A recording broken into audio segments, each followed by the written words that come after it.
अस्सलाम वालेकुम दोस्तों, मैं डॉक्टर तंजीम सिराज और मेरे इस यूट्यूब चैनल में आपका बहुत-बहुत स्वागत है।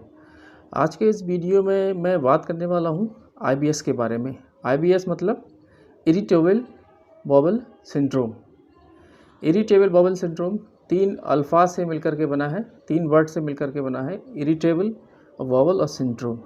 इरिटेबल का मतलब आप समझ सकते हैं किसी भी चीज़ का चिड़चिड़ा हो जाना, और यहाँ पर जो चिड़चिड़ा इरिटेट हो जाने से मुराद है वो है वॉवल, और वॉवल का मतलब होता है इंटेस्टाइन, और इंटेस्टाइन यानी कि आंत। यहाँ पर आंत से मतलब है बड़ी आंत, और सिंड्रोम का मतलब होता है जहाँ पर 3-4 सिम्टम जो मिलकर के बनते हैं उसको हम सिंड्रोम बोलते हैं। तो आईबीएस यानी कि इरिटेबल बॉवल सिंड्रोम, आईबीएस बहुत ही कॉमन बीमारी है। और आईबीएस के बारे में साइंस ये कहती है कि आईबीएस जो है फ़ीमेल में 3 गुना मेल से ज़्यादा होता है, यानी कि फ़ीमेल में जो औरतें रहती हैं उसमें 3 गुना मेल से ज़्यादा रहता है। और इसकी कुछ अलग वजह होती हैं। फ़ीमेल में ज़्यादा होने की वजह ये है कि फ़ीमेल क्या है, मेंस्ट्रुएशन साइकिल के दौरान कुछ सिम्पटम, जैसे आईबीएस के जो सिम्पटम होते हैं वो मेल में और फीमेल में लगभग सेम रहते हैं, लेकिन कुछ फीमेल के अंदर जबकि वो मेंस्ट्रुअल साइकिल यानी कि पीरियड से होती हैं, वहाँ पर जो है ये जो आईबीएस के सिम्पटम है कुछ अलग से नज़र आते हैं। कुछ कुछ सिम्पटम जो है उस टाइम थोड़े से अलग से होते हैं, मरीज़ शो करता है। तो मैं ये कह रहा था कि आईबीएस जो है फ़ीमेल में ज़्यादा होता है, और आईबीएस की जो एज लिमिट है यानी कि टीन एज में ज़्यादा स्टार्टिंग होती है। टीन एज में स्टार्टिंग होती है यानी कि 17-18 साल से लेकर के मिड 40s यानी कि 40 साल की एज तक, यानी कि टीन एज से लेके एक जवानी के से लेकर के 40 साल की एज तक की के लोगों को पॉसिबिलिटी ज़्यादा रहती है आईबीएस होने की। तो मैं बता रहा था कि इरिटेबल बॉवल सिंड्रोम, तो इरिटेट हो जाती है यहाँ पर बड़ी आंत इरिटेट हो जाती है, उसकी फंक्शनिंग जो होती है, उसका जो कार्यशैली होती है वो गड़बड़ा जाती है, और जिसकी वजह से कई सारे सिम्टम्स जो है नज़र आते हैं। आईबीएस एक तरीके की क्रॉनिक कंडीशन बन जाती है, लोगों को पूरी ज़िंदगी इससे कभी कभी जूझना पड़ता है, लाइफ टाइम लोग इससे जूझते हैं, काफ़ी ज़्यादा परेशान रहते हैं आईबीएस के चलते। मतलब उनकी दैनिक जीवन लाइफस्टाइल पूरी तरीके से चेंजेस हो जाता है, बल्कि मरीज़ यहाँ तक कहता है कि डॉक्टर साहब, जब मैं किसी पार्टी में जाता हूँ या मतलब किसी भी मीटिंग में जाता हूँ या किसी अपनी रिलेशनशिप में जाता हूँ, तो मैं पहले अपने रिलेटिव से बात पता कर लेता हूँ कि भाई वॉशरूम का सही से इंतज़ाम है या नहीं है। मतलब कभी-कभी इतनी ज़्यादा फ्रीक्वेंसी होती है पेशेंट को, इतनी ज़्यादा बार जिसको उसको टॉयलेट जाना पड़ता है कि वो परेशान हो जाता है, और इवन बस से सफ़र करना भी बंद कर देता है। वो प्रेफ़र करता है कि मैं ट्रेन से जाऊँ, क्योंकि ट्रेन के अंदर टॉयलेट होती है, क्योंकि को नहीं पता कब जाके जो है मोशन आ जाए और कब जो है बाथरूम मतलब टॉयलेट जाना पड़ जाए। तो ये एक क्रॉनिक कंडीशन बन जाती है, लाइफ टाइम इससे जूझना पड़ जाता है। और इसके जो सिम्पटम्स होते हैं, इसके जो लक्षण होते हैं आईबीएस के, वो ऐसा है कि वैरी करता है, किसी किसी में ज़्यादा नज़र आते हैं और किसी किसी में ये सिम्टम जो है कम नज़र आते हैं। लेकिन इसमें जो है जो माइल्ड सिम्टम रहते हैं वो हम जैसे पेशेंट की जो है काउंसलिंग करके या हल्का फुल्का अपनी लाइफस्टाइल के अंदर चेंजेस करके उसको हम कंट्रोल कर लेते हैं, और काफ़ी हद तक वो जो है कंट्रोल हो जाता है। और बहुत कम ही लोगों में सीवियर सिम्टम देखने को मिलते हैं, अक्सर की माइल्ड सिम्टम रहते हैं, लेकिन कुछ ही लोग होते हैं जिनके अंदर सीवियर सिम्टम दिखाई देने पड़ते हैं, जिनके अंदर थोड़ा सा सीवियरिटी बढ़ जाती है सिम्टम्स की। और एक ख़ास बात आईबीएस की ये है कि आईबीएस का जो ट्रीटमेंट है यानी कि एलोपैथिक मेडिसिन जिसे हम कन्वेंशनल ट्रीटमेंट बोलते हैं या अंग्रेज़ी दवाखाना बोलते हैं, अंग्रेज़ी दवाइयों के अंदर इसका इलाज पूरी तरीके से नहीं है। मतलब पूरी तरीके से क्या, इसका इलाज है ही नहीं। वो लोग बोलते हैं there is no treatment, allopathy में इसका कोई इलाज नहीं है। तो आइए साथियों, अब बात कर लेते हैं इसके लक्षण के बारे में, यानी कि the sign and symptoms of IBS. Sign and symptom क्या है आईबीएस के, कैसे हम पहचानें कि हमको जो है आईबीएस है, हम आईबीएस से पीड़ित हैं, ये हमको कैसे पता लगे।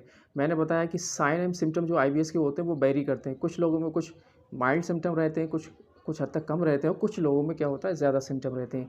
इसके जो कॉमन सिम्टम है जो अक्सर की मरीजों को देखने को मिलते हैं, आईबीएस के जो पेशेंट रहते हैं उनके अंदर जो दिखाई देते हैं, इसके जो कॉमन सिम्टम हैं वो इस तरह से हैं। मतलब मरीज को एब्डोमिनल पेन होगा, एब्डोमिन के एरिया में, एब्डोमिन रीजन में पेन होगा, क्रैम्पिंग होगी, एक तरीके से मरोड़ उठेगी, और एक तरीके से ब्लोटिंग होगी, बहुत ज़्यादा पेट फूलेगा, और पेट फूलेगा, इसको पेट फूलने के बाद जो स्टूल जाना पड़ेगा, मतलब स्टूल पास आउट करना पड़ेगा, लेट्रिन जाना पड़ेगा। और कभी कभी आराम मिल जाता है, जब बहुत ज़्यादा पेट फूलता है, पेट में दर्द होता है, तो लेट्रिन जाने के बाद थोड़ा आराम मिलता है, और कभी कभी आराम नहीं भी मिलता है। तो एब्डोमिनल क्रैम्पिंग, बहुत ज़्यादा पेन होना, दर्द होना एब्डोमिनल रीजन में, ये एक सिम्टम इसका होता है। और एक कॉमन सिम्टम होता है इसका एक्सेसिव गैस। अक्सर लोग शिकायत करते हैं, गैस की शिकायत कई लोग कर सकते हैं, लेकिन गैस का बनना, गैस का बनना, बहुत ज़्यादा गैस का बनना, इसका मतलब ये नहीं कि आपको आईबीएस ही है, किसी और वजह से भी गैस बनती है, लेकिन हाँ, आईबीएस के मरीज़ को बहुत ज़्यादा गैस बनती है। और एक इसका सिम्पटम ये होता है, कॉमन सिम्पटम, कि कॉन्स्टिपेशन या डायरिया। कॉन्स्टिपेशन कभी कभी होता है या कभी कभी डायरिया होता है। अब कॉन्स्टिपेशन बोलते हैं कब्ज को। कब्ज मतलब कि लैट्रिन आपकी सख्त हो जाएगी। मैंने बताया कि इरिटेबल, यानी कि जो लार्ज इंटेस्टाइन है, बड़ी आंत है, उसकी फंक्शनिंग जो है इरिटेट हो जाती है।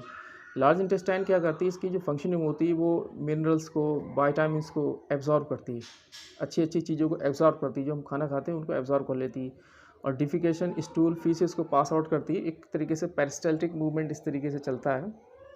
और ये जो स्ट्रक्चर इस तरीके से रहता है बड़ी आंत का, तो ये जो मूवमेंट चलता है, अब इसकी जो स्पीड होती है मूवमेंट चलने की बड़ी आंत की, जो कि स्टूल जो है पास आउट आगे की तरफ बढ़ता है, इस स्पीड के अंदर चेंजेस आ जाता है। मैंने बताया इरिटेट हो जाती है बड़ी आंत।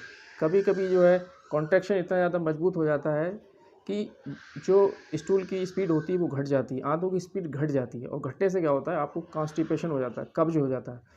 मरीज को कब्ज हो जाता है तो लैट्रिन सख्त आती है, 1 दिन 2 दिन 3 दिन नहीं आती है। और जब आती है तो कभी कभी एनीमा करना पड़ रहा है, ग्लिसरीन लगानी पड़ रही है, बहुत ज़्यादा तकलीफ से आती है। और कभी कभी क्या होता है, इसकी स्पीड जो है तेज़ हो जाती है, मोटिलिटी बढ़ जाती है बड़ी आंत की, तो फ्रीक्वेंसी एर्जिंग, मतलब तेज़ी से स्टूल पास आउट होता है, और इसे हम बोलते हैं डायरिया। डायरिया किसी किसी मरीज़ के अंदर केवल कॉन्स्टिपेशन होता है, किसी मरीज़ के अंदर ज़्यादातर डायरिया होता है। कई सारी पतली लैट्रिन आती है, बार बार पानी की तरह लैट्रिन आती है।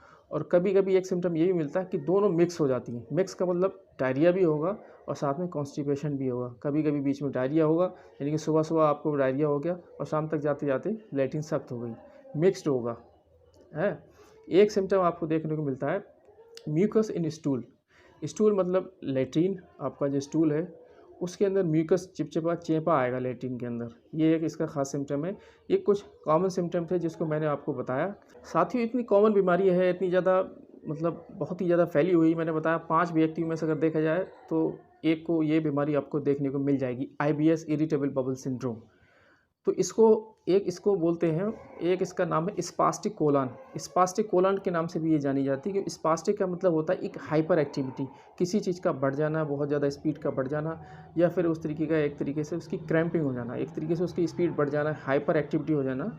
तो स्पास्टिक कोलन की जो है एक्टिविटी हाइपर एक्टिव हो गई, तो इस वजह से इसको स्पास्टिक कोलन भी बोलते हैं। अब मैं बात कर लेता हूँ कि यहाँ पर किस तरीके के टाइप्स ऑफ आईबीएस, मतलब 3 तरीके के जो है आईबीएस होते हैं।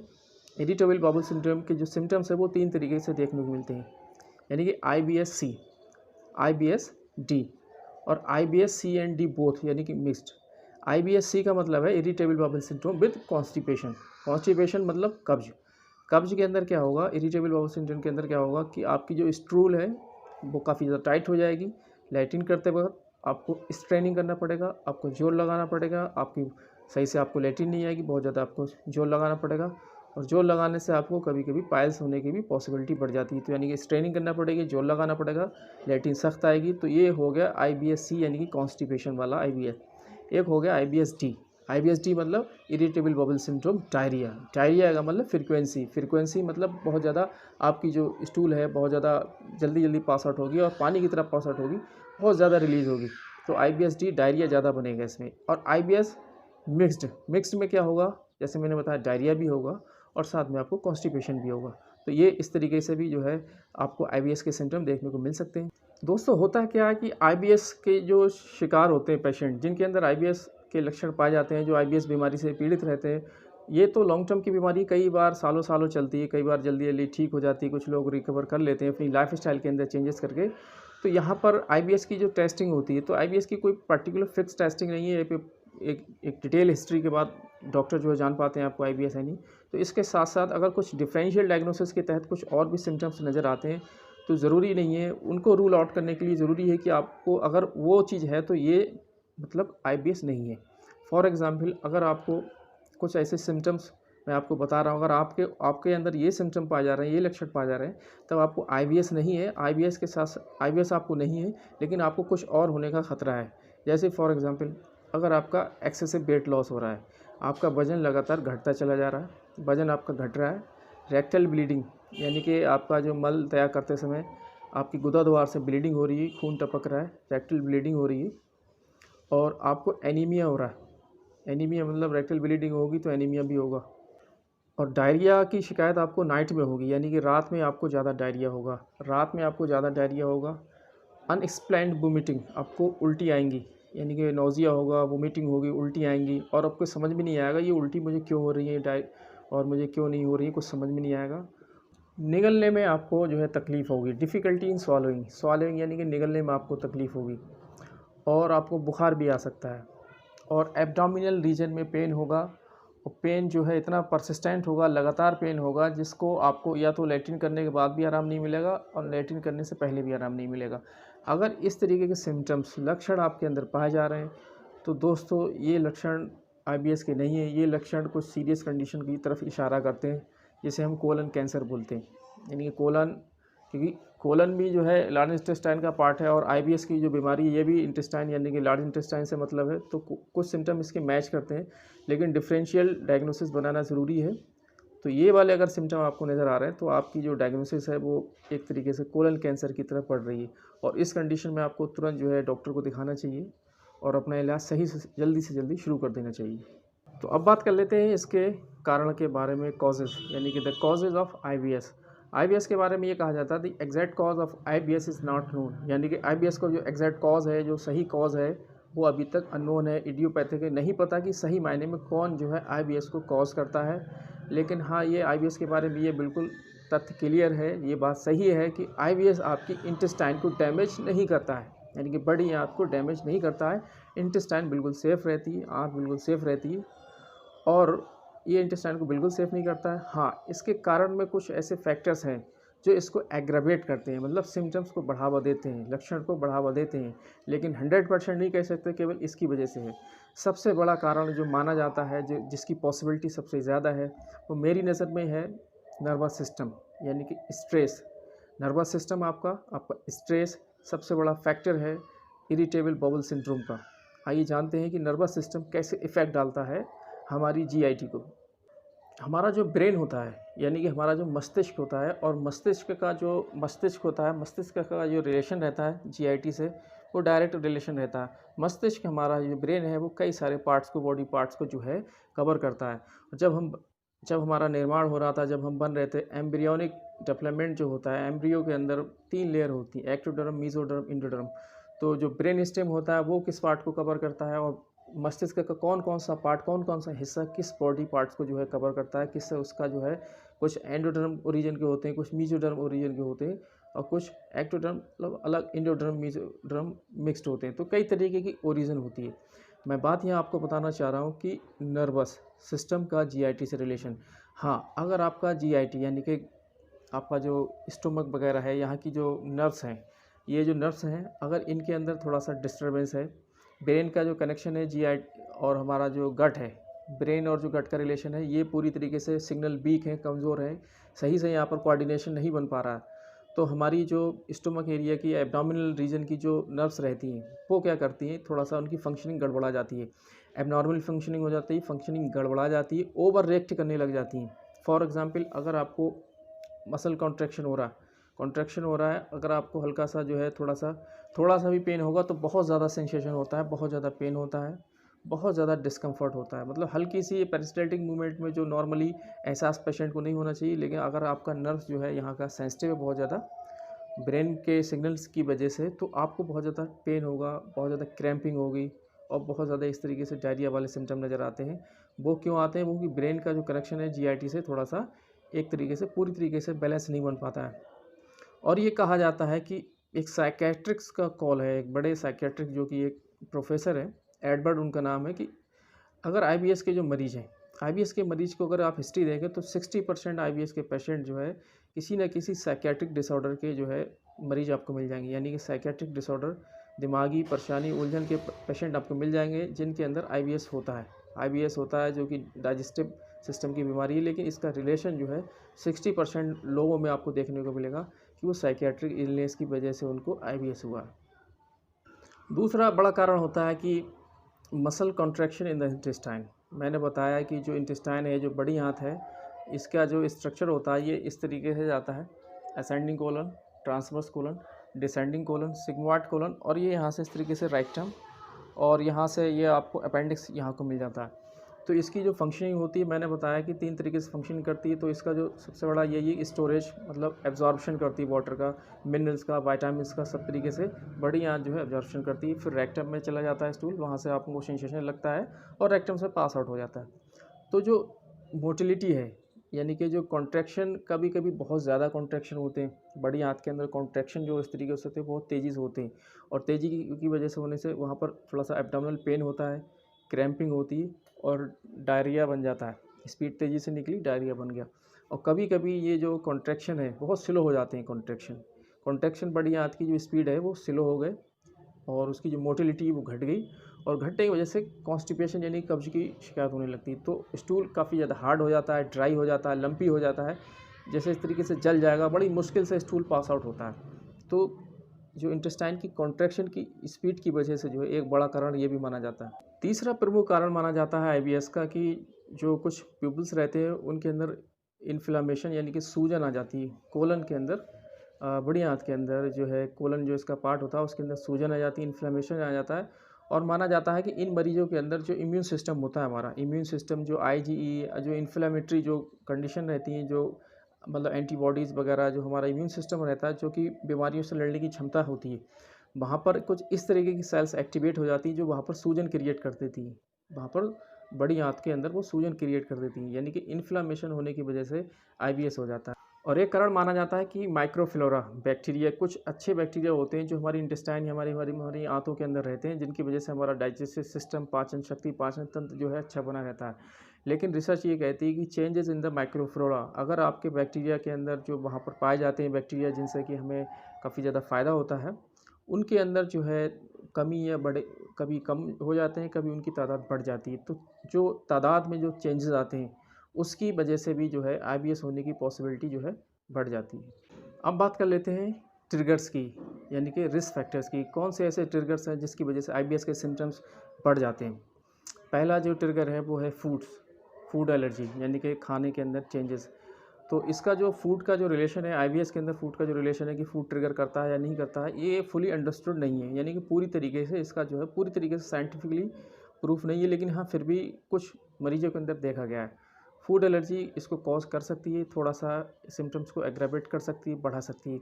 कुछ पेशेंट के अंदर, ये मरीजों के अंदर ये देखा गया है कि जैसे कुछ ख़ास किस्म की जो है फूड एलर्जी, जैसे कि चाहे वो कोई बेवरेजेस हो गए, चाहे वो बीट, गेहूँ, जिसके अंदर एक ग्लूटिन जो होता है, कुछ लोगों के अंदर इंटॉलरेंस होती है, वो उसको जो है सही तरीके से डाइजेस्ट नहीं कर पाते हैं और उससे जो है प्रभावित हो जाते हैं। और जैसे, या फिर एक कैबेज, जैसे हम बोलते हैं गोभी, कुछ लोगों के अंदर जैसे गोभी खाने से उनको दिक्कत हुई, उनके पेट में दर्द होने लगा, इन्फ्लेमेशन आ गया। या किसी को जो है कुछ और फूड प्रोडक्ट हो सकता है, कोई डेयरी प्रोडक्ट हो सकता है, कोई दूध का प्रोडक्ट हो सकता है।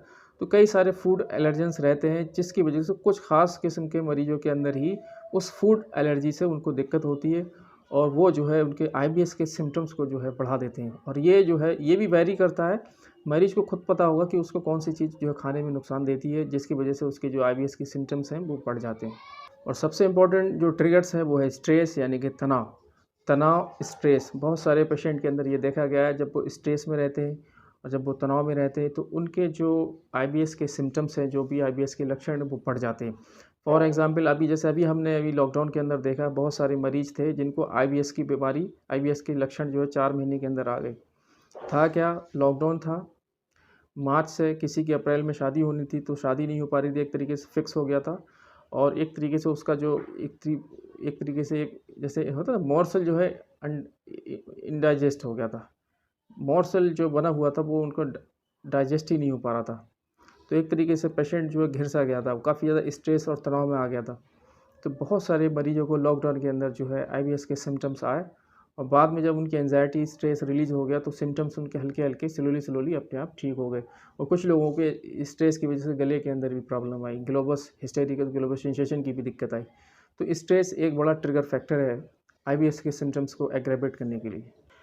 और एक इसका ट्रिगर फैक्टर हार्मोन्स, यानी कि अभी ये मैंने आपको बताया कि वुमेंस यानी कि फीमेल्स, औरतों के अंदर 2 से 3 गुना ज़्यादा चांसेस होते हैं आईबीएस होने के।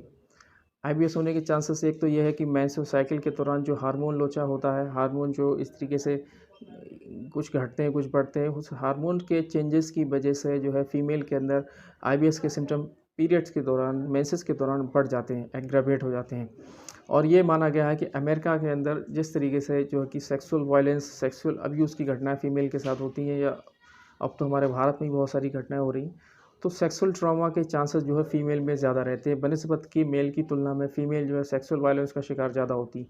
अब किसी के साथ जब वायलेंस होता है, सेक्सुअल ट्रॉमा होता है, तो उसके अंदर स्ट्रेस आना लाजमी, उसकी ज़िंदगी के अंदर एक स्ट्रेस आना लाजमी है, जिससे वो बहुत ज़्यादा परेशान हो जाता है और अपनी लाइफ में जो है काफ़ी ज़्यादा फीमेल जो है स्ट्रगल करती है। काफ़ी ज़्यादा मेमोरीज़ के साथ उनकी जो है उनको याददाश्त काफ़ी ज़्यादा गहरा इम्पैक्ट पड़ता है फीमेल के ऊपर। तो उसकी वजह से फीमेल को ज़्यादा चांसेस रहते हैं आईबीएस होने के, क्योंकि सबसे बड़ा फैक्टर स्ट्रेस ही है, तनाव ही है, जो आईबीएस का ट्रिगर फैक्टर भी है और कॉजिंग फैक्टर भी मेरी नज़र में तो यही है। 60% तो यही है, स्ट्रेस ही है। अब बात कर लेते हैं ये जो कॉम्प्लिकेशन क्या है इसका। Poor quality of life. आपकी जो क्वालिटी ऑफ लाइफ है, यानी कि जो लाइफ है जिसको आपको वर्कआउट करना है, चाहे आपको स्टडी करना है, चाहे आपको घर के काम करना है, चाहे आपको अपना बिजनेस करना है, कुछ भी करना है, तो आपकी क्वालिटी ऑफ लाइफ घट जाती है। यानी कि दिन का जो वक्त का जो टाइम है, 3 गुना टाइम तो जो है टॉयलेट के अंदर ही गुजर जाता है, वॉशरूम जाते जाते चला जाता है। फिर उसकी वजह से बहुत ज़्यादा एक तरीके से एंजाइटी के सिम्टम्स आने लगते हैं, डिप्रेशन के सिम्टम आने लगते हैं, तनाव आने लगता है। वो जो है आईबीएस के सिम्टम को एग्रेवेट कर देता है। डिप्रेशन, एंजाइटी, तनाव की वजह से आईबीएस भी होता है और आईबीएस की वजह से डिप्रेशन, एंजाइटी की भी कंडीशन बन जाती है। दोनों एक दूसरे के साथ चलती हैं, तो ये इसके कॉम्प्लिकेशन होते हैं। अब लास्ट में बात कर लेते हैं कि प्रिवेंशन, इसकी रोकथाम कैसे की जाए। एलोपैथी में तो इसका कोई ट्रीटमेंट नहीं है, लेकिन प्रिवेंशन हमको करना है। प्रिवेंशन के लिए सबसे पहले बेहतर ये कि आपका जो स्ट्रेस है, आपका जो तनाव है, आपकी ज़िंदगी में जो स्ट्रेस चल रहा है, जो तनाव चल रहा है, उसकी कुछ ऐसी टेक्निक्स होती है जिससे आपको घटाया जाए। आपको अपना जो लाइफ़स्टाइल के अंदर चेंजेस लाने होंगे। आपको स्लीप सही से लेना पड़ेगी, आपको तनाव कम करना पड़ेगा, आपको जो है आपका जो मूड है उसको सही करना पड़ेगा। और जो एक तरीके से जो भी काउंसलिंग भी करी जाती है, इसमें काउंसलिंग करी जाती है, साइकियाट्रिक इसमें काउंसलिंग करते हैं पेशेंट की। काउंसलिंग भी से भी फ़ायदा मिलता है और स्ट्रेस को रिड्यूस कराने के लिए, स्ट्रेस को घटाने के लिए कुछ टेक्निक्स होती है, उनका भी इस्तेमाल किया जाता है। और काउंसलिंग के दौरान बहुत ज़्यादा पेशेंट को इस तरीके से जो उसका पॉजिटिव एजेंट है, जिसकी वजह से उसको आईबीएस के सिम्टम देखने को मिल रहे हैं, उन पर बातचीत की जाती है और उससे जो है मरीज़ को काफ़ी हद तक जो आईबीएस होता है वो पूरी तरीके से क्योर हो जाता है, पूरी तरीके से ठीक हो जाता है। अगर हम बात करें होम्योपैथी की, तो होम्योपैथी में दोस्तों काफ़ी अच्छा इसका स्कोप है और काफ़ी अच्छे चांसेस हैं, पूरी तरीके से क्योर होने के चांसेस हैं। ऐसे चांसेस हैं जिसमें आपको दोबारा भी जो है पॉसिबिलिटी नहीं बनेगी आईबीएस होने की। लेकिन हाँ, ये आईबीएस का ट्रीटमेंट आपको सही तरीके से लेना होगा और आपको एक डीप स्टडी, जो कि एक क्वालिफाइड डॉक्टर, क्लासिकल होम्योपैथ जो होता है, वो डीप स्टडी करने के बाद, पेशेंट की पूरी एनालिसिस करने के बाद जो है ट्रीटमेंट करता है, तब पूरी तरीके से आप क्योर हो सकते हो। दोस्तों, आज के इस वीडियो में मैंने आपको ये सारी बातें बताई। अब मैं इस वीडियो को यहीं समाप्त करता हूँ। अगर आपको कुछ पूछना है तो आप अपने बारे में कोई भी क्यूरीज़ है, कोई भी बिना बेझिझक आप जो है कमेंट बॉक्स में लिख सकते हैं। मैं मोस्टली सभी के आंसर देता हूँ, सबकी क्यूरीज़ को जो है सॉल्व करने की मेरी कोशिश रहती है। अगर आपको ये वीडियो अच्छा लगता है तो वीडियो को आप लाइक कीजिए और हमारे इस यूट्यूब चैनल को आप सब्सक्राइब ज़रूर कीजिए, क्योंकि मैं आपके लिए कुछ बेहतरीन इन्फॉर्मेशन लेके आता हूँ जो आपके लिए बहुत ही ज़्यादा ज़रूरी है। अगर आप चाहते हैं इससे वीडियो से दूसरों तक इन्फॉर्मेशन जाए और जिससे उनका भी फ़ायदा हो, तो आप इस वीडियो को शेयर भी कीजिए। शुक्रिया।